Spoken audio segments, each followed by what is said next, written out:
Hello anime lovers, आप सबका दोबारा से स्वागत है हमारे इस एनी एक्सप्लेनिंग चैनल में। तो आज हम एक्सप्लेन करने वाले लॉर्ड ऑफ मिस्ट्रीज के पार्ट 2 को। तो अगर आपने इसका पार्ट 1 नहीं देखा है तो डिस्क्रिप्शन में लिंक दिया हुआ है, वहां से जाके देख सकते हैं। तो चलिए शुरू करते हैं। अब हमें एक सिनेमा हॉल दिखाया जाता है जहाँ पर अल्फा अल्फा ट्रेजेडी के बारे में बताया जा रहा था। अल्फा अल्फा एक जहाज का नाम था जिसमें रहने वाले लोग अचानक से ही एक दूसरे को मारने लगे थे। तभी वहाँ एक हीरो की एंट्री होती है जिसका नाम ट्रिस होता है, जो बाकी बचे लोगों को बचा लेता है। अब वो उस हॉल में आता है जिसे देखकर सभी लोग खुश हो जाते हैं। और ऑडियंस में ग्लेन और स्मिथ भी थे, जिनसे हमें पता चलता है कि एंटीगोनस बुक को डेली बैकलूंड ले गई थी। पिछले एपिसोड में स्मिथ ने जब उस उल्टा लटके हुए इंसान को देखा था तब से ही उसका तबीयत खराब हो गया था। और ग्लेन बताता है कि वो उल्टा लटका हुआ इंसान जरूर एक ट्रू क्रिएटर होगा जो एक इविल गॉड है। इसे ऑरोरा ऑर्डर ग्रुप जैसे लोग पूजते हैं। अब हमें एक हफ्ते पहले का सीन दिखाया जाता है जहाँ पर ग्लेन के पास उसके डिविनेशन क्लब में उसके पहले कस्टमर आया था। इसका नाम एन था, जो बताती है कि उसका हस्बैंड जो जॉयस था वो उस अल्फा जहाज पर गया था, लेकिन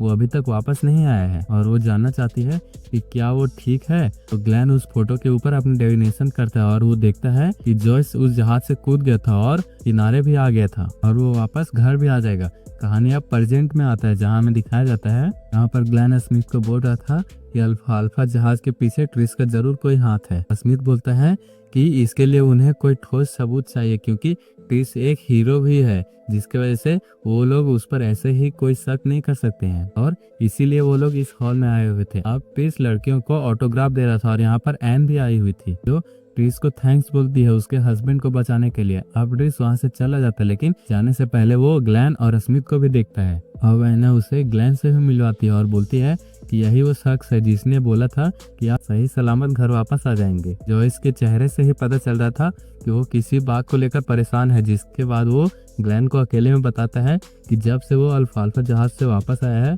उसे रोज बुरे सपने आते हैं, जिसकी वजह से वो डर जाता है। अब ग्लेन जॉयस के सपने में जाता है जहाँ पर वो अल्फा जहाज को देखता है जिस पर अफरा तफरी मची हुई थी, जहाँ पर एक इंसान उस जहाज से कूदने वाला था, लेकिन तभी जॉयस उसे पकड़ लेता है। ये वही इंसान था जो बाकी लोगों के साथ पागल हो गया था और बाकियों को मार भी रहा था। और जॉयस उससे पूछना चाहता था कि वो ऐसा क्यों कर रहा है, लेकिन तभी ग्लेन के पीछे ट्रिस आ जाता है, जो देखकर ग्लेन का शक और भी ज्यादा गहरा हो जाता है कि इस कांड के पीछे ट्रिस का ही हाथ है। अब ग्लेन एक दूसरी जगह आ जाता है, जो एक टूटा फूटा महल था जो पहाड़ियों में बसा हुआ था, जहाँ उसे एक बड़ा सा सिंहासन भी दिखता और उसे वो शब्द बार बार सुनाई दे रहा था, हॉर्नेकिस फ्लैगेरा। अब ग्लेन होश में आ जाता है और सोचने लगता है कि क्या ये शब्द उसका पीछा नहीं छोड़ेंगे, और सोचने लगता है कि कहीं वो महल किसी इविल गॉड का तो नहीं था। मिस्टर एजिक जल्द ही हॉर्नेकिस बारे में पता लगा लेंगे।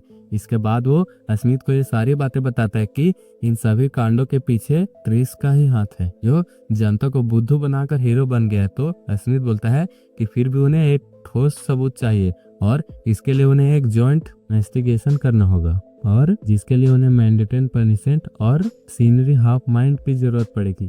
जो हमने पहले ही देखा था कि बियॉन्डर्स के कई सारे प्रकार होते हैं, जैसे ग्लेन और स्मिथ नाइट हॉक के अंदर आते हैं, जो the church of haven night goddess के अंदर आते हैं। उसी तरह mandatory punishment church of the Lord of storms के अंदर आते हैं। उसी तरह machinery half mind church of the God of steam and machinery के अंदर आते हैं। तो हमें ट्रिस को दिखाया जाता है जो दो औरतों के साथ सो रहा था। ट्रिस ने उन दोनों औरतों के हस्बैंड को जादू टोना करके मरवा दिया था और उसे ये सब करने में बहुत मजा आता था। ट्रिस असल में एसोसिएशन पाथवे सीक्वेंस 8 का बियॉन्डर है। इसका नाम है इंस्टिगेटर, और ये लोगों में झगड़ा करवाना और लोगों को मारने में काफी आगे होते हैं, क्योंकि लोगों को इनका बोला झूठ भी सच लगने लगता है। ट्रिस के पास अब एक लड़की आती है जो ट्रिस को एक मिशन देती है, और इसके लिए वो ट्रिस को सीक्वेंस 7 के पोषण को भी देने के लिए तैयार थी। जिसकी तरफ हमें ग्लेन को दिखाया जाता है जो नील के साथ था, जो टिंगन सिटी के अंडरग्राउंड एरिया में ले जाता है, जहाँ उसे जादू टोना के काफी सारे सामान मिलते हैं। कभी कभी यहाँ पर बियॉन्डर्स भी सामान को खरीदने के लिए आते। यहाँ पर कनीसर्स डिवीजन के पुलिस वाले भी तैनात थे। ग्लेन यहाँ पर तावीज लेने आया था ताकि वो मेलिसा और बेंसन को सुरक्षित रख सके।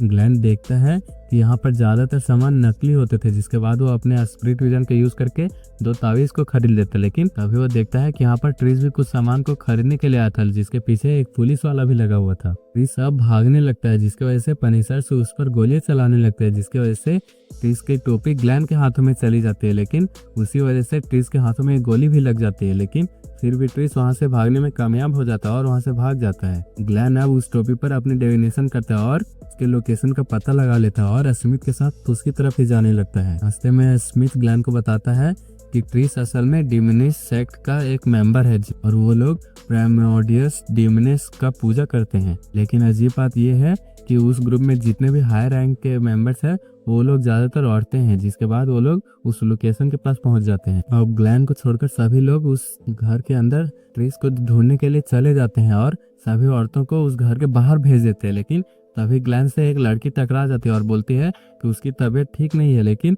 स्मिथ अपने स्पिरिट विजन से देखता है कि उस लड़की को कुछ नहीं हुआ होता है। लेकिन तभी स्मिथ बोलता है कि उन्हें यहाँ पर ट्रिस नहीं मिला, जैसे वो यहाँ से गायब हो गया हो। जिसके बाद वो लोग कई दिनों तक ट्रिस को ढूंढते हैं, लेकिन वो फिर भी नहीं मिलता है। इसकी वजह से इस केस को यहीं पर खत्म कर दिया जाता है। इसके बाद हमें कुछ दिनों के बाद का सीन दिखाया जाता है, जहाँ पर ग्लैन अब ऑफिशियली एक वियंडर बन गया था, जिसकी वजह से उसकी सैलरी भी बढ़कर 6 पाउंड पर वीक हो गई थी। वो हफ्ते में एक बार डिविनेशन क्लब भी जाता है ताकि उसका पोषण जल्दी जल्दी डाइजेस्ट हो। और ग्रे फॉग में उन तीनों की मीटिंग भी अच्छी चल रही थी, लेकिन अभी भी ग्लैन ग्रे फॉग के पावर को अच्छे से नहीं यूज कर पा रहा था। और ग्लैन 2 तावीजों को बनवाकर मेलिसा और बेंसन को पहना भी देता है ताकि वो अपने परिवार को काली शक्तियों से दूर रख सके। अब वो हैंड टू हैंड ट्रेनिंग भी स्टार्ट करता है, जिसकी वजह से उसे अपने अर्थ के कुछ बातें याद आ जाती है।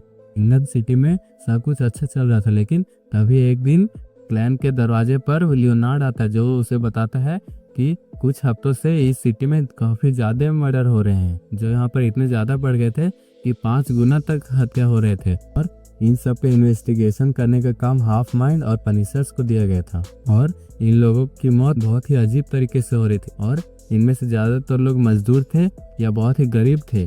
और इसी तरह से क्लैन की मदर भी मरी थी। जिसके बाद बेंसन ने काफी मेहनत करके अपने भाई बहनों को पाला था। जिसके बाद ग्लैन अपने डिविनेशन करके पता लगाता है कि इन सभी हत्या के पीछे एक लड़की का हाथ है। उन सबका शक ट्रिस पर जाता है और वो लोग सोचते हैं ट्रिस ये सब एक लड़की के साथ मिलकर कर रहा है। तभी क्लैन के दिमाग में एक आइडिया आता है, जो देखकर लियोनार्ड सबको बताता है कि मुझे और ग्लैन को एक आइडिया आया है। ग्लैन अब बोलता है कि जितने भी लोग मरे हैं उन सब में एक बात कॉमन है कि वो लोग आज या कल मरने ही वाले थे, लेकिन इन्हें वक्त से पहले ही मार दिया गया और उन पर काला जादू करके उनको मार दिया और उनके लाइफ को ले लिया, जिससे वो किसी इविल गॉड को जगा सके या उनका कोई और भी प्लान हो सकता है। लियोनार्ड अब ग्लैन से बोलता है कि हम दोनों की सोच काफी ज्यादा मिलती है और जब तक तुम नाइट हॉक्स के लिए कोई खतरा नहीं बनोगे तब तक तुम मेरे दोस्त हो। स्मिथ बोलता है वो जरूर लाइफ थेफ्ट रिचुअल कर रहे हैं और उन्हें जल्दी उनके जगह को ढूंढकर उन्हें मारना होगा। ग्लैन अब अपने डिविनेशन के पावर को यूज करता है और उनके जगह का पता लगा लेता है, जिसके बाद वो सभी लोग उस जगह पर जाने लगते हैं और उस लड़की वियंडर को ढूंढने लगते हैं। लेकिन वो लड़की अपने आप को गायब कर लेती है और फ्राई को पीछे से जाकर चाकू मार देती है। लेकिन ये सब एक इल्यूजन था और उस सपने में थे जो उसे स्मिथ दिखा रहा था।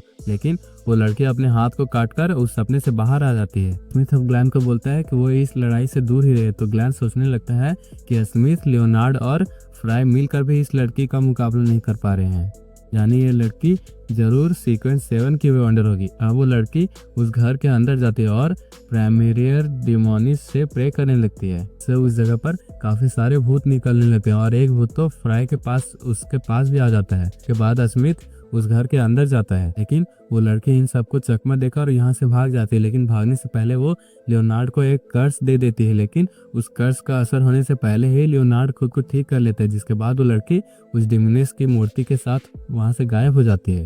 वो लड़की सीक्वेंस 7 विच की भी अंडर थी। ग्लैन अपने घर में जाकर डिविनेशन करने लगता है और उस लड़की के सर्कल को देखने लगता है, जिससे ग्लैन को पता चलता है कि वो लड़की जो उस दिन उससे टकराई थी वो कोई और नहीं बल्कि यही लड़की थी और वो लड़की कोई और नहीं बल्कि ट्रिस ही थी। और आपको तो पता ही होगा कि उस दिन ट्रिस को सीक्वेंस 7 का पोषण हाथ लग गया था और जो कोई भी सीक्वेंस 7 का पोषण पीता है वो मर्द से औरत में कन्वर्ट हो जाता है, और इसी वजह से उस दिन ट्रिस लड़की बनकर उस जगह से आसानी से भाग जाती है। इसी वजह से डिमोनियस सेक्ट के अंदर ज्यादातर औरतें ही हैं, क्योंकि उस सेक्ट में ज्यादातर औरतें ही हैं, यानी वो लोग ज्यादातर सीक्वेंस 7 के ही मेंबर्स है, यानी वो लोग भी एक टाइम पर मर्द हुआ करते थे। जिसके बाद हमें ट्रिस को दिखाया जाता है जो एक लड़के में कन्वर्ट हो गए थे, और अब उसका नाम ट्रिसी हो गया था। तो हम ट्रिसी को एक ट्रेन में देखते हैं जहाँ पर सभी मर्द उसके सुंदरता का तारीफ कर रहे थे, और जैसे ही ट्रिस अपने मुंह में सिगरेट डालती है सभी मर्द लाइटर लेके उसके सामने आ जाते हैं। अब हमें ट्रिस के टीचर आइजैक को दिखाया जाता है जो दीवार पर अपने खून से एक पेंटिंग को बना रहे होते हैं, और जैसे ही वो पेंटिंग कंप्लीट होता है तभी वहाँ पर कुछ होने लगता है। अब हमें ग्लैन, स्मिथ और फ्रे को दिखाया जाता है जो एमूड कैफेल के पास आए होते हैं, क्योंकि कुछ दिनों पहले ग्लैन के पास एलिजाबेथ आई होती है जो उससे बोलती है कि जब से वो लैमूर टाउन से आई है तब से उसे अजीब सपने आ रहे हैं, और उसके सपने में ग्लैन ने एक अबेंडेंट कैफेल को देखा हुआ था, और साथ ही ग्लैन ने वहाँ पर एक भूत को भी देखा हुआ था, जिसकी वजह से वो अपने साथियों के साथ वहाँ पर इन्वेस्टिगेशन करने के लिए आया हुआ था। और फ्रे सबको बताता है कि इस कैफेल के अंदर एक भूत का साया होता है, जिससे निपटने के लिए उन लोगों ने ग्रेड 3 का एक सील्ड आर्टिफैक्ट लाए होते हैं जिसका नाम म्यूटेटेड सन सैक्रेड एम्बलम होता है, जो 15 मीटर के दायरे में 1 मिनट के अंदर किसी भी साई को खत्म कर सकता है, और अगर कोई वियंडर 6 घंटे तक इसके रेडियस में रहता है तो ये उसे भी पागल कर देता है। और अभी उन लोगों के पास 2.5 घंटे बचे हुए थे, जिसके लिए वो लोग इस कैफल का इन्वेस्टिगेशन करने लगते हैं। तो जैसे ही वो लोग उस कैफल के अंदर जाते हैं उन पर धुएं से अटैक होता है, जिससे स्मिथ ग्लैन को बचा लेता है, लेकिन तभी उस धुएं से एक तलवार निकलती है जिससे वो लोग बच जाते हैं, और वो तलवार दोबारा से उड़ते हुए उसी नाइट भूत के पास चला जाता है। तो ग्लैन उस भूत को शांत करने के लिए वैक्यूम चार्म का यूज करता है, लेकिन इस स्पेल को वो भूत आसानी से तोड़ देता है और उन पर अटैक कर देते। तो स्मिथ फ्रे को इस नाइट के वीकनेस का पता लगाने के लिए बोलता है, लेकिन तभी वो नाइट स्मिथ पर अटैक करके उसे दूर फेंक देता है। इसकी वजह से स्मिथ के पास जो आर्टिफैक्ट था वो दूर गिर जाता है, और नाइट अपने लात मारकर उस आर्टिफैक्ट को और दूर फेंक देता है। तब फ्रे उसकी कमजोरी का पता लगा लेता है, लेकिन लोग चाह कर भी उस कमजोरी पर अटैक नहीं कर पा रहे होते हैं। तब ग्लैन उस आर्टिफैक्ट को लाने के लिए उसकी तरफ बढ़ने लगता है, लेकिन तभी वो नाइट ग्लैन पर अटैक कर देता है। लेकिन ग्लैन को एहसास होता है कि उसे तो दर्द ही नहीं हो रहा है। तब उसे पता चलता है कि ये बस एक सपना है जो स्मिथ के पावर की वजह से हो रहा है। तब वो नाइट स्मिथ के ऊपर अटैक कर देता है, लेकिन स्मिथ उस आर्टिफैक्ट को उस नाइट के ऊपर यूज करता है, जिसकी वजह से वो नाइट वहीं पर तबाह हो जाता है। लेकिन फ्रे को यहाँ पर कुछ गड़बड़ लग रहा था, तो वो स्मिथ को बोलता है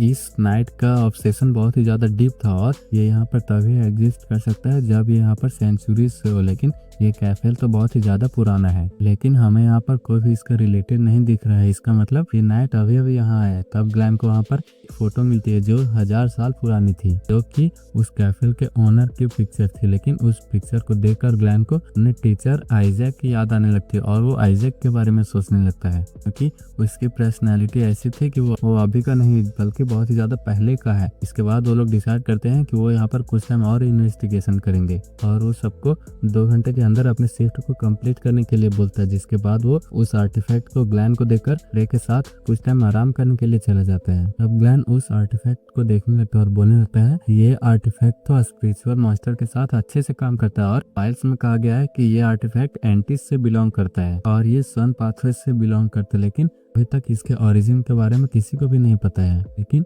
अगर मैं इसे ग्रे मिस्ट के अंदर चेक करूंगा तो शायद मुझे इसके ओरिजिन के बारे में पता चल सकता है। जिसके बाद वो उस आर्टिफैक्ट को लेकर अपने ग्रे फॉग वाली जगह पर आ जाता है। इसके बाद वो उस आर्टिफैक्ट के ऊपर अपना काम करने लगता है, और जिसकी वजह से वो उस जगह पहुंच जाता है जहाँ पर उस आर्टिफैक्ट को बनाया जा रहा था, जहाँ पर एक इंसान एक चीज से उस आर्टिफैक्ट के अंदर पावर भर रहा था। जिसके बाद वो इंसान वहीं पर जलकर मर जाता है। ग्लैन सोचने लगता है कि आखिरकार ये किस चीज से बना है, कहीं ये चीज किसी वियंडर का आर्टिफैक्ट तो नहीं। अब ग्लैन उस चीज को छूता है, जिसकी वजह से उसके सामने सीधा सूरज आ जाता है, जिसकी वजह से वो और उसका कैफल जलना स्टार्ट हो जाता है। लेकिन ग्रे मिस्ट उसे बचा लेती है। तो ग्लैन सोचने लगता है कि क्या मैं सन के पास पहुंच गया था, क्या मैंने सच में एक भगवान को देखा। अगर ग्रे मिस्ट ने मुझे ना बचाया होता तो अभी तक मैं मर जाता, इसलिए अगले बार से मुझे डिविनेशन अच्छे से करना होगा, वरना मैं बहुत बड़े खतरे में पड़ जाऊंगा। अभी उसके जख्म ठीक हो जाते हैं और सन पाथवे के अलग अलग सीक्वेंस के नाम दिखने लगते हैं, क्योंकि उसने गॉड के कहर को 1 मिनट तक सहा था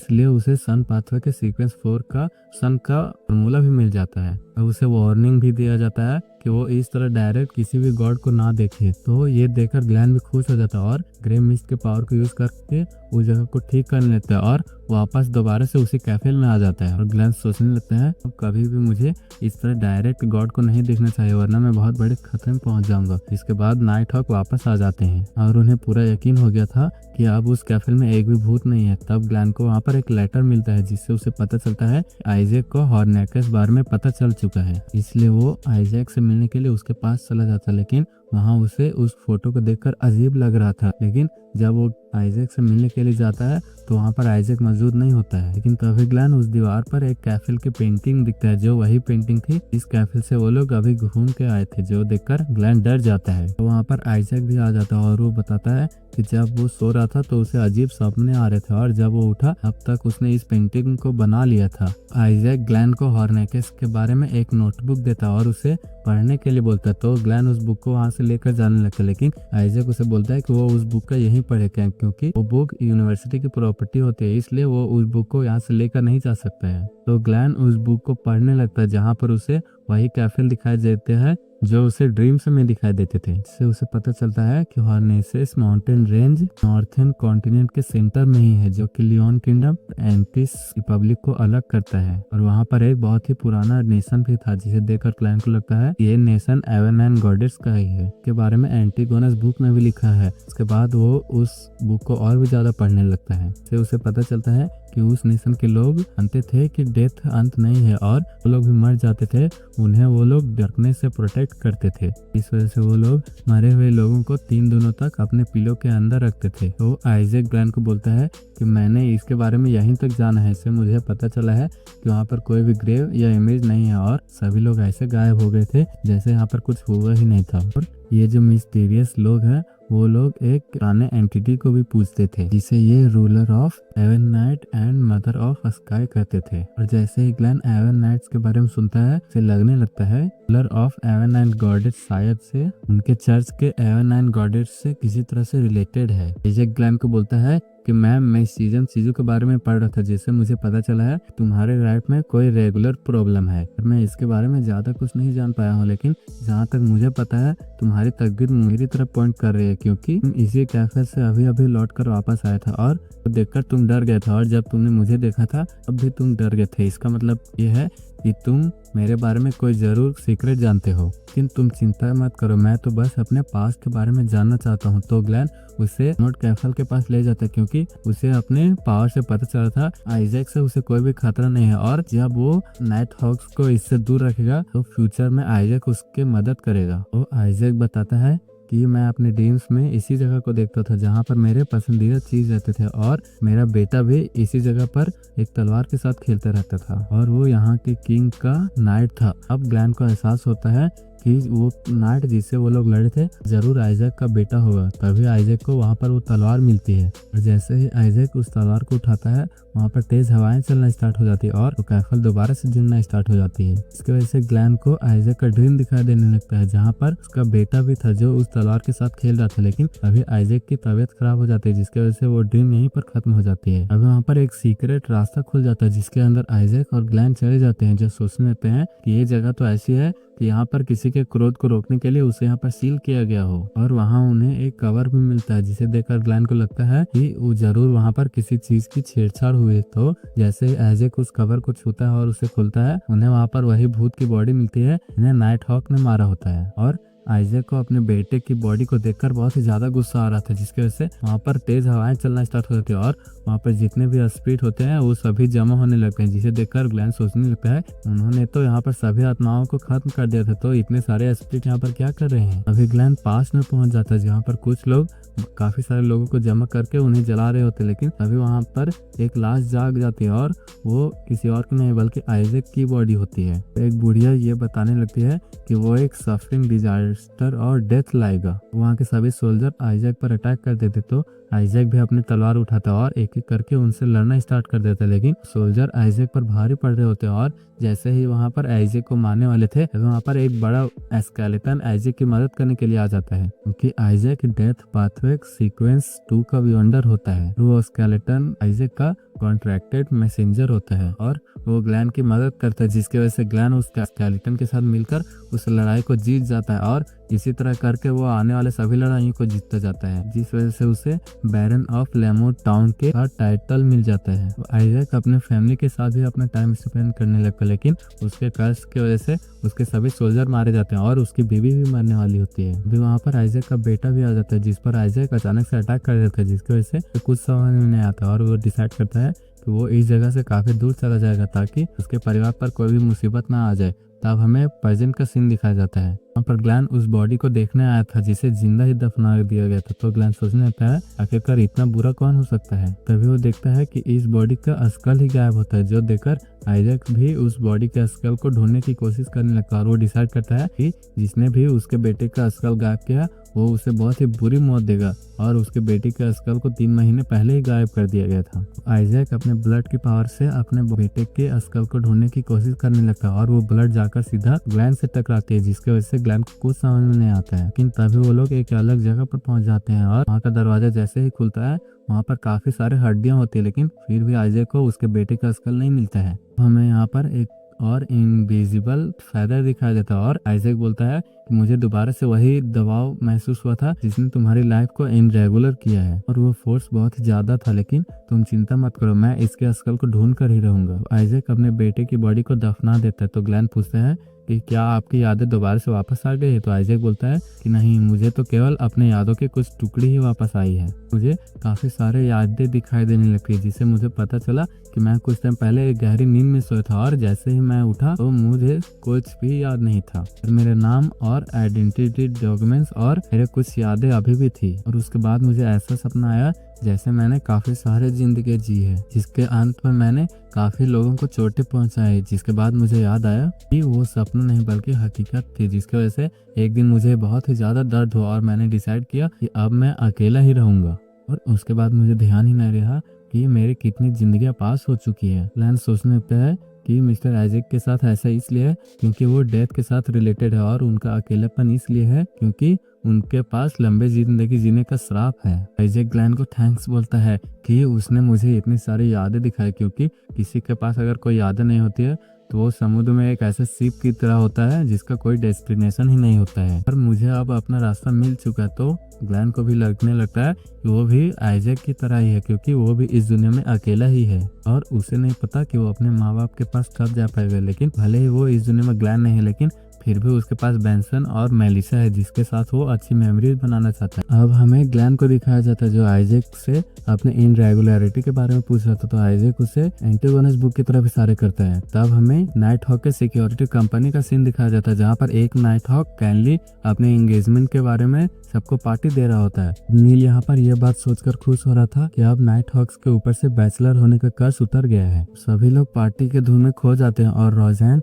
अपने छुट्टी के बारे में सोच रही थी, लेकिन तभी वहाँ पर स्मिथ आता है और सबको उसके कामों के बारे में बताने लगता है। ये सुनकर ग्लैन अपने केक को जल्दी जल्दी खाने लगता है। तो स्मिथ सभी को उसके काम के बारे में बता देता है, लेकिन वो ग्लैन को उसका काम देना भूल जाता है। तो ग्लैन सोचने लगता है कि वो मुझे यकीन नहीं होता कि स्मिथ ने मेरा काम नहीं बताया। लियोनार्ड बताने लगता है नाइटमेयर ऐसे ही होते हैं, कई बार रियलिटी और ड्रीम्स के बीच ही बाउंड्री ब्लर हो जाता है, इसकी वजह से वो सब कुछ भूल जाते हैं। लेकिन हमें इस बात की चिंता नहीं करनी चाहिए, हमें तो इस बात की चिंता करनी चाहिए कि जब कैप्टन को सभी चीजें याद हो। तब स्मिथ ग्लैन को चाइनीज गेट की रखवाली करने के लिए बोलता है और किसी भी हालत में उस गेट को खोलने के लिए नहीं बोलता है, और इसके अलावा वो उसे 10,000 वर्ड्स के रिपोर्ट को जमा करने के लिए बोलता है। तो ग्लैन भी अपने रिपोर्ट बनाना स्टार्ट कर देता है, जिसकी वजह से वो अपने पुराने रिपोर्ट को भी देखने लगता है। तभी उसे विंसेंट की एक कार्ड मिलती है, लेकिन तभी उसे एक आवाज सुनाई देने लगती है, जो आवाज चाइनीज गेट के दूसरी तरफ से आ रही होती है। इस वजह से ग्लैन भी सतर्क हो जाता है। तब वो गेट अंदर की तरफ से खुलने लगता है, जिसकी वजह से ग्लैन घबराने लगता है। लेकिन तभी उस गेट के अंदर से एक सील्ड आर्टिफैक्ट बाहर आता है जो ग्लैन को ही घूर रहा था। तब सभी को ये पता चल जाता है चाइनीज गेट के साथ कुछ गड़बड़ी है, जिसकी वजह से लियोनार्ड और रॉयल उसकी तरफ बढ़ने लगते हैं। लेकिन ग्लैन ने उस गेट को पहले ही बंद कर दिया था, जिसके बाद ग्लैन उन दोनों को उस पपेट के बारे में बताने लगता है जो मिस फॉर्च्यून क्लॉथ पपेट होता है। ये सुनकर वो दोनों पीछे हटने लगते हैं और बोलने लगते हैं कि अगर अगर ड्यूटी के टाइम ये गेट खुलती है तो ये बहुत ही ज्यादा खतरनाक होती है। और जब जब ऐसा हुआ है तब ड्यूटी में लगे लोग गायब हो जाते हैं और उनकी लाश भी नहीं मिलती है। तब लियोनार्ड मंत्र पढ़ना स्टार्ट कर देता है, लेकिन उसे एहसास होता है कि उसके पीछे कोई है, तो वो अपना गन पॉइंट कर देता है। लेकिन वो तो नील था जिसकी तबीयत रिचुअलिटी मैजिक की वजह से खराब हो गई थी। तब लियोनार्ड मंत्र पढ़ने के बाद यह तय कर देता है यहाँ पर कोई खतरा नहीं है और सभी कुछ ठीक है। लियोनार्ड बोलने लगता है कि तुम्हारे हिसाब से वो फॉर्चून क्लॉथ पपेट था, लेकिन काफी दिनों से तो वो जागा ही नहीं था, लेकिन अचानक से वो जाग कर गार्ड्स को मैनिपुलेट करके यहाँ से भागने की कोशिश कर रहा था। ये जरूर किसी नए आर्टिफैक्ट की वजह से हुआ होगा और ये किसी और की नहीं बल्कि एंटीगोनस बुक की वजह से हुआ है, जो यहाँ पर कुछ दिनों तक ही रहा था। तब कुछ देर के बाद ग्लैन ग्रे फॉग वाली जगह पर आ जाता है, जहाँ पर द हैंडमैन और जस्टिस एम्परर रोजाल की डायरी के कुछ पन्ने लाए होते हैं। ग्लैन उस पन्नों को पढ़ने लगता है, जिसे देखकर द हैंडमैन और जस्टिस को समझ में आ जाता है कि ग्लैन एम्परर रोजाल की डायरी को डिकोड कर सकता है। तो ग्लैन सोचने लगता है कि इसमें तो एम्परर रोजाल किसी जेरेटोल से मिला है, जो कि एंसेंट सीक्रेट ऑर्डर का लीडर था, और ये बात तो फोर्थ इपॉक की है। तब ग्लैन को उसके बारे में और भी चीजें पता लगती है। ग्लैन उन पन्नों के लिए द हैंडमैन और जस्टिस को थैंक्स बोलने लगता है, तो जस्टिस पूछने लगती है कि आखिरकार उसका स्पेक्टेटर सन जल्दी डाइजेस्ट कब होगा। ग्लैन बोलने लगता है कि लोअर सीक्वेंस पर अगर आप अस्ट्रिक के एक्टिंग करते हो तो 1 महीने से लेकर 6 महीने तक आपकी पोषण डाइजेस्ट हो जाएगी। ये सुनकर द हैंडमैन शॉक हो जाता है और वो सोचने लगता है कि अभी अभी मैंने एक रूमर सुनी है जो द ऑरोरा ऑर्डर के सीक्वेंस 8 के लिसरल के बारे में है, और वो ट्रू क्रिएटर्स के हॉली रेसिडेंस को ढूंढ रहा है। और से ऑर्गेनाइजेशन का मानना है कि क्रिएटर्स कभी नहीं मरते हैं और बाद में जो उसका एसेंस बच जाता है वो बाद में ट्रू क्रिएटर बन जाता है। ऐसे द हैंडमैन का जो टैरेट कार्ड है उसे एम्परर रोजाल ने ट्रू क्रिएटर के इमेज के ऊपर ही बनाया था। बैन बोलता है कि मैं उसे ट्रू क्रिएटर नहीं बल्कि द फॉलर क्रिएटर बोलूंगा। ये सुनकर द हैंडमैन सोचने लगता है द फूल तो सच में एक ट्रू क्रिएटर है। द हैंडमैन ग्लैन से इन सभी जानकारी के बदले उसके पेमेंट के बारे में पूछने लगता है, तो ग्लैन उसे बोलता है कि इसके बदले मुझे कोई पेमेंट नहीं, बल्कि अगर तुम्हें एंटीगोनस फूक के बारे में कुछ पता है या एम्परर रोजाल के डायरी में पता है तो उसके बारे में जानकारी दो। तो हैंडमैन बताता है कि एंटीगोनस फैमिली बहुत ही खतरनाक पाथवे को फॉलो करती थी। फोर्थ इपॉक में एंटीगोनस एमन ब्राहम और बाकी फैमिलीज ने मिलकर ब्लड एम्परर को सपोर्ट करके टूडर एम्पायर को खड़ा किया था, और फोर्थ इपॉक के खत्म होने से पहले ही एवन एंड गॉडेस ने उन्हें खत्म कर दिया। तो ये सुनकर ग्लैन उन दोनों को वहां से भेज देता है। सोचने लगता है कि आखिरकार ये एंटीगोनस बुक का राज क्या है। सच में एवन एंड गॉडेस ने उन्हें तबाह किया था, और एंटीगोनस का कौन सा ऐसा रेलिक है जो सीक्रेट ऑर्डर का लीडर रटल एम्परर रोजाल के जरिए जानना चाहता था। सीक्रेट ऑर्डर तो सीर पाथवे को फॉलो करता है, क्या मैं उनसे हायर सीक्वेंस वाले पोषण को बना सकता हूँ। अब वो शांत होकर उन कोइंसिडेंस को ढूंढने लगता है जो उसे आइजैक ने बताया था। तब ग्लैन एलिवेट के किडनैपिंग के बारे में पढ़ने लगता है, इससे उसे एंटीगोनस बुक के बारे में क्लू मिला था, जिसके बाद वो उन दोनों रिपोर्ट को भी पढ़ने लगता है, लेकिन उसे उसमें से कुछ समझ में नहीं आ रहा होता है कि उसके डेविनेशन ने यहाँ पर कोई इश्यू नहीं दिखाया होता है, जिस वजह से उसे लगने लगता है कि उसके डेविनेशन में कोई बाधा बांधा है, जिस वजह से वो एलिवेट के असली नैपिंग के बारे में जानने की कोशिश करने लगता है और डेविनेशन परफॉर्म करने लगता है। इससे उसे पता चल जाता है कि यहाँ पर कोई इंटरफेयर है, लेकिन उसे ये समझ में नहीं आ रहा होता है इन सबको मैनिपुलेट कौन कर रहा है और उनका पर्पस क्या है। तब उसको एंटीगोनस बुक दिखाई देता है। अब वो रे और विंसेंट के केस को भी ढूंढने लगता है, लेकिन फिर भी उसे कुछ नहीं पता चलता है। तो वो पूरी सिटी का मैप बना लेता है, लेकिन इससे भी उसे कुछ समझ में नहीं आता है। वो सोचने लगता है कि लगता है मेरी स्पिरिचुअलिटी कम होने की वजह से मेरे डिविनेशन कोई रिजल्ट नहीं दे रहा है। मुझे सीर पाथवे के सीक्वेंस में ऊपर जाना ही पड़ेगा, लेकिन मेरा पोषण तो डाइजेस्ट ही नहीं हो रहा, और मैंने वो सब कुछ कर लिया जिससे मेरा पोषण ऑब्जॉर्व हो सकता था, लेकिन फिर भी मेरा पोषण अभी भी डाइजेस्ट नहीं हो पा रहा है। यानी पोषण को डाइजेस्ट करने के लिए एक्टिंग के अलावा भी कुछ चाहिए। तब वो प्लान पोषण के बनाने के बारे में जानकारी इकट्ठा करने लगता है और डिविनेशन करने लगता है, जिसकी वजह से उसे रे और जोकर की बॉडी दिखाई देने लगती है। अब वो वेल्स और विंसेंट को देखता है, जहाँ पर विंसेंट के हाथों में एंटीगोनस बुक होती है। तो ग्लैन सोचने लगता है क्या मैं एंटीगोनस बुक की मदद से सीक्रेट ऑर्डर को बाहर ला सकता हूँ और टाउन के पोषण को भी बना सकता हूँ, लेकिन उसे कुछ समझ में नहीं आ रहा होता। तब वहाँ पर उसे एक और पर्सन दिखाई देता है जिसके बारे में वो कुछ नहीं जानता था। अब हम यहाँ पर डिविनेशन क्लब को देखते हैं, जहाँ पर एक लड़की ग्लैन से मिलने आई होती है, और जैसे वहाँ पर ग्लैन आता है उसे एहसास हो जाता है कि वो लड़की एक बंदे लैनविस के बारे में पता लगाने के लिए आई है, जो कि एक केस में फंसा होता है, जिसके चक्कर में वो भाग जाता है। तो ग्लैन बोलता है कि अगर उसे लैनविस के बारे में जानकारी चाहिए तो उसे उसकी पर्सनल इन्फॉर्मेशन चाहिए या उसके पर्सनल यूज आइटम्स चाहिए। तो वो लड़की ग्लैन को लैनविस का बच्चा यूज करने के लिए बोलती है, जो लैनविस के फियांसे के पेट में होती है, और वो लोग लैनविस को इसलिए ढूंढ रहे थे कि लैनविस ने उन लोगों को कर्ज में डालकर भाग गया था। तो ग्लैन बोलता है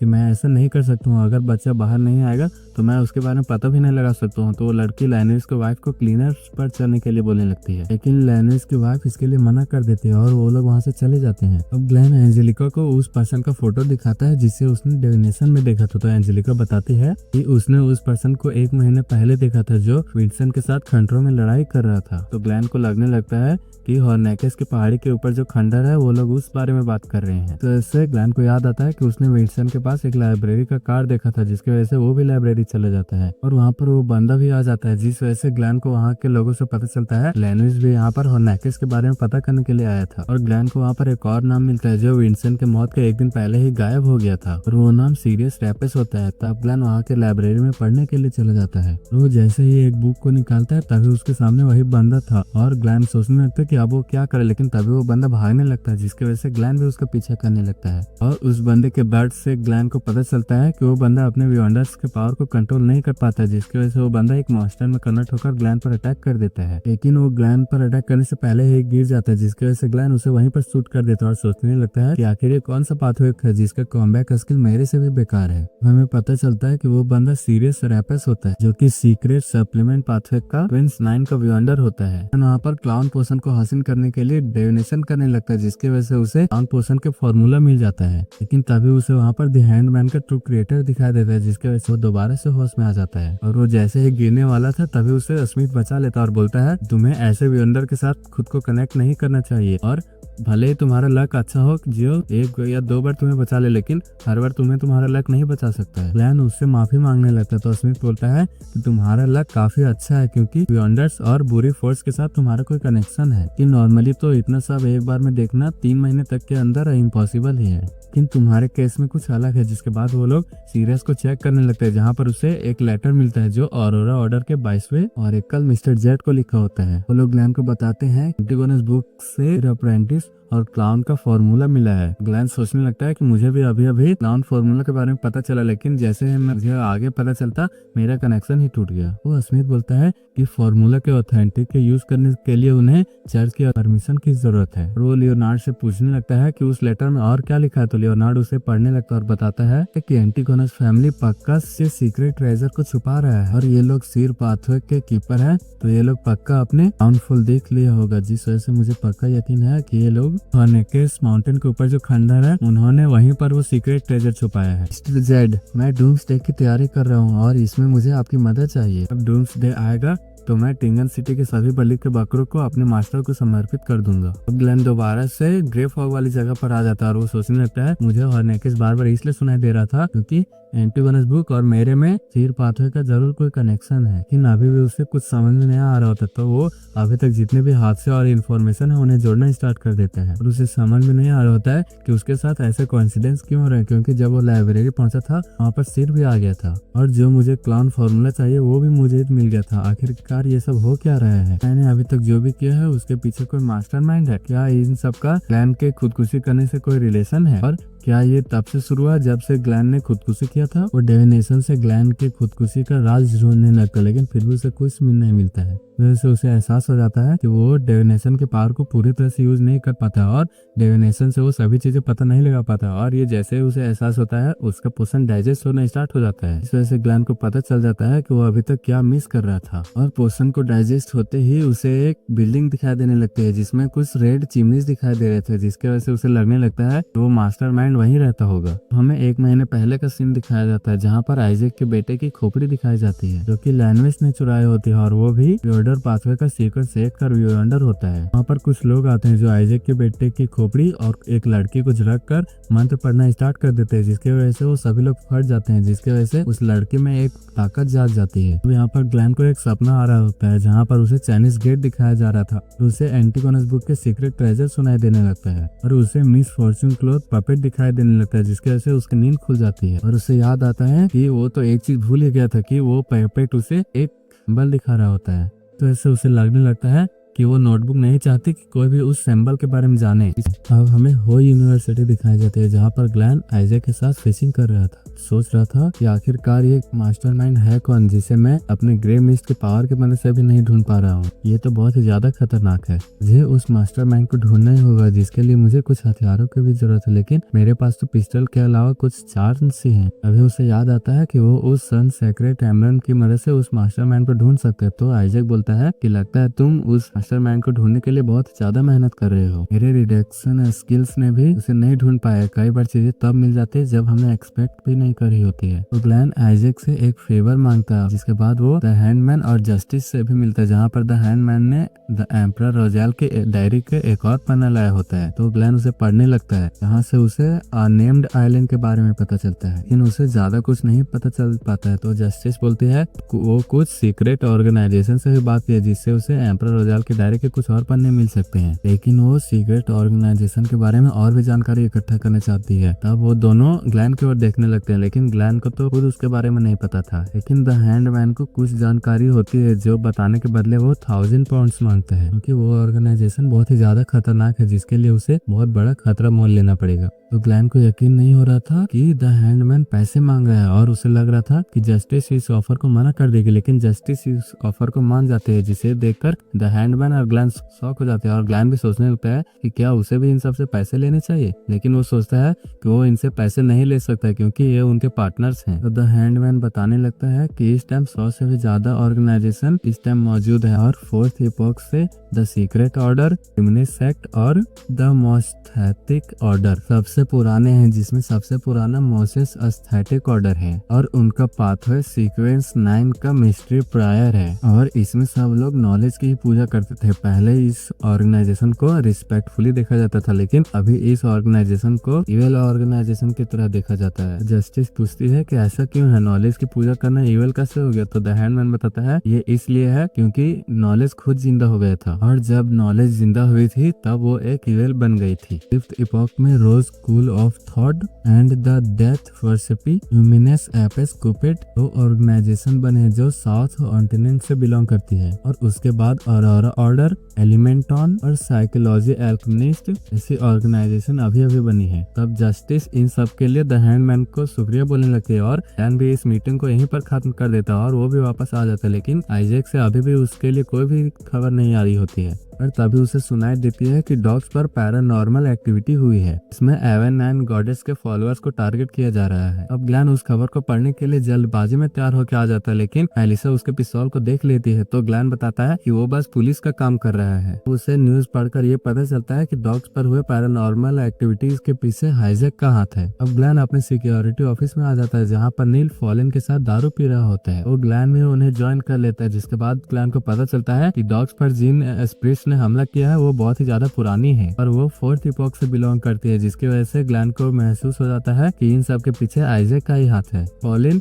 ग्लैन को मैंडेटेड पनिशर्स को ज्वाइन करने के लिए बोलता है, लेकिन नील उसे मना कर देता है। अब वो लोग कैप्टन से मिलने के लिए चले जाते हैं, जहाँ पर स्मिथ नील और फॉलिन को लियोनार्ड और कैनली के साथ डॉग्स पर हुए हमले का इन्वेस्टिगेशन करने के लिए बोलने लगता है। अब ग्लैन नील के बदले उसकी जगह पर वहाँ पर जाने की बात करता है, तो नील भी उसके लिए आसानी से मान जाता है। ग्लैन पूछने लगता है कि मैंने सुना है कि वहाँ के स्पिरिट्स को कंट्रोल करना काफी मुश्किल है, तो उन्हें हटाने का कोई और रास्ता नहीं है? स्मिथ बोलता है तो इसके लिए तो हमें सील्ड आर्टिफैक्ट सन सेक्रेट एम्बलम की जरूरत पड़ेगी। तो ग्लैन बोलता है कि सही कहा, इससे तो हमने होस्ट को भी हरा दिया था। वो सब तो ठीक है, लेकिन हम सील्ड आर्टिफैक्ट को वहाँ पर लेकर नहीं जा सकते हैं, क्योंकि उस जगह पर काफी लोग रहते हैं, और कोई नॉर्मल ह्यूमन अगर उस आर्टिफैक्ट के रेंज में 1 घंटे तक रह गया वो सर्व शिपिंग पुल बन जाएगा। अब ग्लैन उस आर्टिफैक्ट को ले जाने के लिए स्मिथ को मनाने लगता है, और स्मिथ भी ग्लैन के बातों में आ जाता है, जिसके बाद वो लोग उस जगह पर आ जाते हैं जहाँ पर लियोनार्ड को लग रहा था कि ग्लैन ने ये सब इसलिए किया है ताकि वो अपने राज्य पर से पर्दा उठा सके, लेकिन ग्लैन को इस सब से कोई फर्क नहीं पड़ता, और वो लोग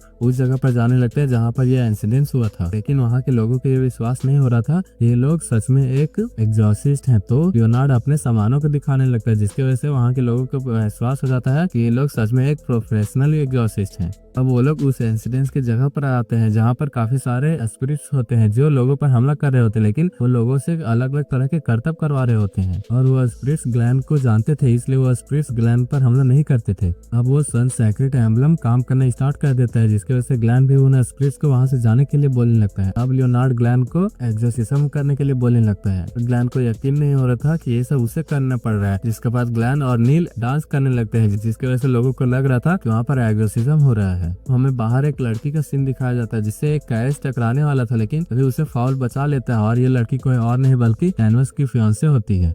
का पीछे फॉलन कर रहा था ताकि वो लैनोस के ठिकाने का पता लगा सके। ग्लैन देखता है कि नील और फॉलन काफी अच्छे दोस्त है, जिसकी वजह से ग्लैन नील से इसके बारे में पूछता है, तो नील बताता है कि वो लोग काफी अच्छे दोस्त हैं जो इकट्ठे काम करते थे और साथ में पिया करते थे और गाना भी गाया करते थे। और उसकी बीवी सेलेस्टिया भी उनके लिए पियानो बजाया करती थी और वो कुछ सालों मर गई थी और अब उनके ग्रुप में नील और फॉलन ही बचे हुए हैं। अब वो लोग कुछ टाइम और तक वहाँ पर इन्वेस्टिगेशन करने लगते, लेकिन उन लोगों को ये नहीं पता चल पा रहा था कि जिन लोगों पर स्पिरिट्स ने हमला किया था वो लोग नॉर्मल कैसे हैं। तब लियोनार्ड ग्लैन को सीज पर डिविनेशन करने के लिए बोलने लगता है। ग्लैन को डिविनेशन से कोई रिजल्ट नहीं मिलता है, लेकिन तभी उसे इन्वर्टेड पिरामिड दिखाई देता है। तो लियोनार्ड बोलता है कि जिस पिरामिड को उसने देखा है वो कहीं से भी बिलोंग कर सकता है, पर ये इन्वर्टेड पिरामिड वही लोग बना सकते हैं जो लोग मानते हैं कि वो डेथ के वंशज हैं। ग्लैन बोलता है कि डेथ तो वही इवल है ना जो एंसेंट लोगों से मिल गया था ताकि वो नॉर्थर्न कॉन्टिनेंट पर डिजास्टर फैला सके। ग्लैन सोचने लगता है कि मिस्टर आइजैक भी डेथ के वंशज ही हैं, इसका मतलब वो जगह डिजास्टर की ही बैटरफील्ड थी। इसका मतलब जिसने आइजैक के बेटे का स्कल चुराया वो तो और भी ज्यादा खतरनाक होगा। अब लियोनार्ड और कैली सन सेक्रेट एम्बलम को ग्लैन के पास छोड़कर बाहर चले जाते हैं, जिसकी वजह से ग्लैन को उन पर रिचुअल करने का टाइम मिल जाता है।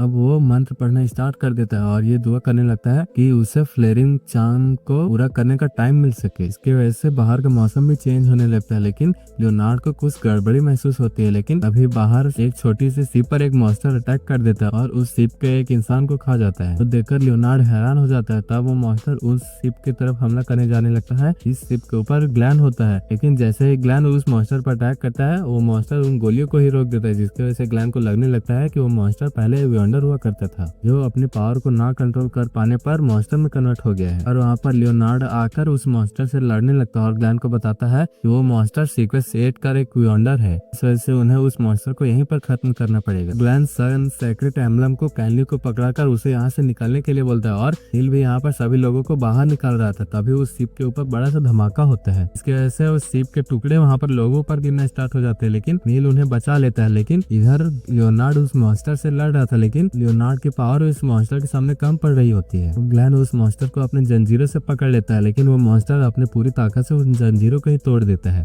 और ग्लैन एक रस्सी में लटक जाता है, जिसकी वजह से वहीं पर झूलने लगता है। और वो मॉन्स्टर जैसे ही लियोनार्ड पर अटैक करने वाला था तभी वो नील को देखता है और वो जैसे ही नील को देखता है उसे कुछ होने लगता है, लेकिन वो इन सब चीजों को इग्नोर करके दोबारा से लियोनार्ड पर अटैक कर देता है। लियोनार्ड और वो मॉन्स्टर दोबारा से लड़ने लगते हैं, लेकिन फिर भी लियोनार्ड उन मॉन्स्टर से नहीं लड़ पा रहा होता है। और वो मॉन्स्टर जैसे ही लियोनार्ड को मारने वाला था अभी वहाँ पर झूलते हुए ग्लैन आता है और उस मॉन्स्टर को एक किक मारता है, जिसकी वजह से वो मॉन्स्टर नीचे गिर जाता है और नील भी उस मॉन्स्टर को पकड़ लेता है। अब लियोनार्ड भी अपनी पावर की मदद से उस मॉन्स्टर को पकड़ लेता है, लेकिन तभी नील को उस मॉन्स्टर के पास से एक दारू की बोतल मिलती है जो फॉलन का होता है, जिस वजह से उन्हें पता चल जाता है कि ये मॉन्स्टर कोई और नहीं बल्कि फॉलन है और अब उसे बचाना नामुमकिन है, इसलिए अब फॉलन को मारना ही होगा। तो लियोनार्ड उस मॉन्स्टर को मारने वाला था, लेकिन नील बोलता है कि वो इस मॉन्स्टर को मारेगा और वो आखिरी बार फॉलन को देखता है, जिसके बाद वो उस मॉन्स्टर को मारकर अपने घर आता है और पियानो बजाने लगता है। और वहाँ पर ग्लैन भी होता है जो नील के पहले की फोटो देख रहा होता है और उसे यकीन नहीं हो रहा था इतना अच्छा वियंडर मॉन्स्टर में कैसे कन्वर्ट हो गया। ग्लैन घर आ जाता है और सोचने लगता है कि जब भी वो फॉलन से मिला है उसे कभी भी एबनॉर्मल फील नहीं हुआ, लेकिन अचानक से वो मॉन्स्टर में कैसे कन्वर्ट हो गया। इसका मतलब वियंडर्स कभी भी मॉन्स्टर में कन्वर्ट हो सकते हैं, ये तो बहुत ही ज्यादा खतरनाक है। मेरे पास अभी 2 फ्लेरिम सन चार्म्स हैं, इन्हें डिवाइन ब्लड से पावर मिली है, जिनकी मदद से मैं नोटबुक की पेपर और उस मास्टरमाइंड का भी पता लगा सकता हूँ। और ये चार्म से वियंडर को मॉन्स्टर में कन्वर्ट होने से नहीं रोक सकते हैं। कैप्टन ने कहा था कि काफी सारे लोग मॉन्स्टर में कन्वर्ट होकर मर गए, इसका मतलब कि हमारे साथ भी ऐसा होने वाला है। ये सब झूठ है, इसका पक्का कोई ना कोई सोल्यूशन जरूर होगा, या फिर अच्छे से सेल्फ कंट्रोल और ताकतवर पावर की वजह से हम अपने पावर को कंट्रोल कर सकते हैं और मॉन्स्टर में कन्वर्ट होने से बच सकते हैं। लगता है अब टाइम आ गया है कि मुझे अपने दोस्तों को एंटी मेथड के बारे में बताना होगा और खुद ही क्लाउन सीक्वेंस में आगे बढ़ना चाहिए। इसी के साथ हमारा पार्ट 2 यहीं पर खत्म होता है। अगर आपको इसका नेक्स्ट पार्ट चाहिए तो कमेंट करें और वीडियो पसंद आया हो तो वीडियो को लाइक करें और चैनल को सब्सक्राइब।